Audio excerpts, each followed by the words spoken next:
Kung nakatiis talaga ako dito.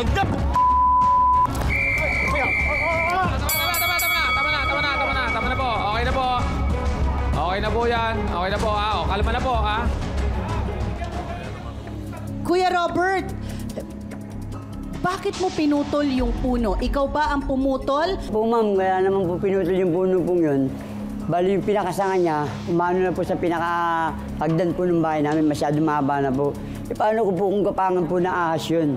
Yung minsan po meron pa pong mga pamangkin niya na gumagala po, paano po malaglagan na ahas?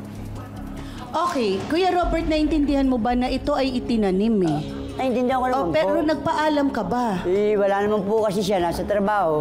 Ay, kasi may nakita, kasi may mga bata po kasing pupunta ron, kaya dinisisinan ko na lang po. Okay.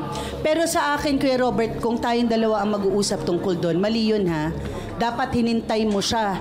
Kasi kung alam mo ang storya na itinanim ito simulang bata siya, at saka puno yon. Kung ano ang puno ay siya rin ang bunga. Dahil ang anak ni Ronnie ay galit din kay Robert. Raven, pasok.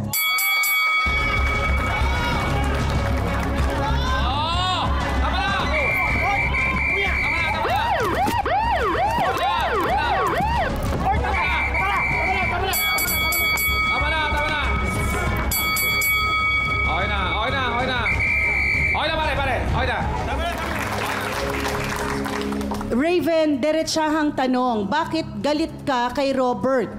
Hindi kasi po, nung bata pa ako, ito yung mga gamit ko, kinukuha niya rin. Hindi ako nakakapagsalita dati nun eh. Kumbaga, ano lang eh, tag doon. Inaayaan ko lang eh. Wala akong kinukuha sa inyo. Magbabalik! Bata ka pa nga, paano ka makakabili ng bata ka Tapos pa? sabay nakita ko sa kanya, kinuha niya. Tsaka hindi lang yun, tsaka Ayaw magnanakaw kumuha ng talaga gamit yan. ko. Eh kasi, ginagawa pa lang Ayaw yung daanan kumuha ng doon mga sa amin. gamit ko dahil kami, Kaya kinukuha marami niya yung kaming mga gamit sa bakal inyo. doon, nakikita ko. Tinuturuan pa nga kami dati niya nung bata pa kami.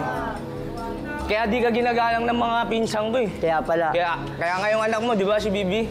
Pinapalayas ka nga. Kaya pala. Kaya pala umiiyak ka pa sa akin, di ba? Kaya pala. Kaya di ka ginagalang. Sinasabi Ayan. mo. Okay, nagkasuntukan na rin daw kayo dati, Raven. Totoo ba yan? Body-body lang po yun eh, nagkapikunan.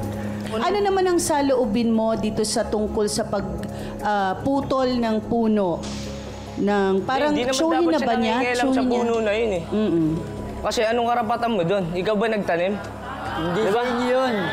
Kusang tumubo yun. Bata pa lang ako, kinikwento na sa akin ng tatay ko yan. Sabi niya, ako nagtanim yan.